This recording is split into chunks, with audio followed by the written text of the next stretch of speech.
రామ్ చరణ్ మరియు ఉపాసన దంపతులు ఆనందంలో ముంచెత్తే వార్త చెప్పారు. ఆ దైవ ఆశీర్వచనాలు, ఆ ప్రేమానురాగాలు ఇప్పుడు రెట్టింపయ్యాయని చెబుతూ తాము రెండోసారి తల్లిదండ్రులు కాబోతున్నామని ప్రకటించారు. ఈ దీపావళి నిజంగానే మెగా ఇంట వెలుగులు నింపింది అనే చెప్పాలి. ఉపాసన పోస్టు చేసిన ఆ క్యూట్ వీడియోలో ఏముందో తెలుసా? చిరంజీవిగారి నివాసంలో జరిగిన ఆ దీపావళి వేడుక కేవలం ఒక పండగ కాదు, అది ఆశీర్వాదాల మహోత్సవం. వీడియోలో వెంకటేష్, నాగార్జున దంపతులు, అందాల నాయిక నయనతార జంట సహా పలువురు అగ్రకథానాయకులు ఉపాసనకు స్వీట్స్ తినిపిస్తూ మనస్ఫూర్తిగా ఆశీర్వదించడం చూస్తే మెగా ఫ్యామిలీ బంధం ఎంత స్ట్రాంగో, సినీ ప్రపంచంతో వారికి ఉన్న అనుబంధం ఎంత గొప్పదో అర్థమవుతుంది. ఇలాంటి అపురూప దృశ్యాలు అరుదుగా చూస్తాం. ఇక్కడే ఒక భావోద్వేగపూరిత అంశముంది.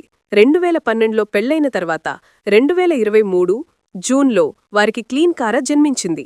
ఇప్పటికీ ఆ చిన్నారి ముఖాన్ని మీడియాకు, అభిమానులకు చూపించలేదు. ఎందుకని అన్న ప్రశ్న ఎప్పుడూ ఉంటుంది. దీనిపై రామ్ చరణ్ గతంలో చెప్పిన మాటలు నిజంగా మనసును కదిలిస్తాయి. మా బిడ్డకు ప్రైవసీని గిఫ్ట్గా ఇవ్వాలనుకుంటున్నా. ఫలానా వాళ్ల అబ్బాయి లేదా అమ్మాయి అని కాకుండా తనకు తానుగా ఒక గుర్తింపు తెచ్చుకోవాలని ఆశిస్తున్నాను.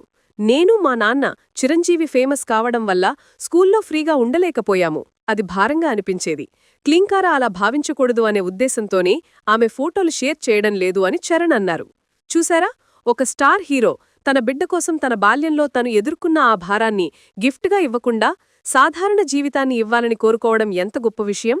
అందుకే మెగా ఫ్యామిలీ నుంచి రాబోతున్న ఈ కొత్త వారసుడికి లేదా వారసుదాలికి కూడా అదే ప్రైవసీని ఇవ్వబోతున్నారనేది స్పష్టమవుతోంది.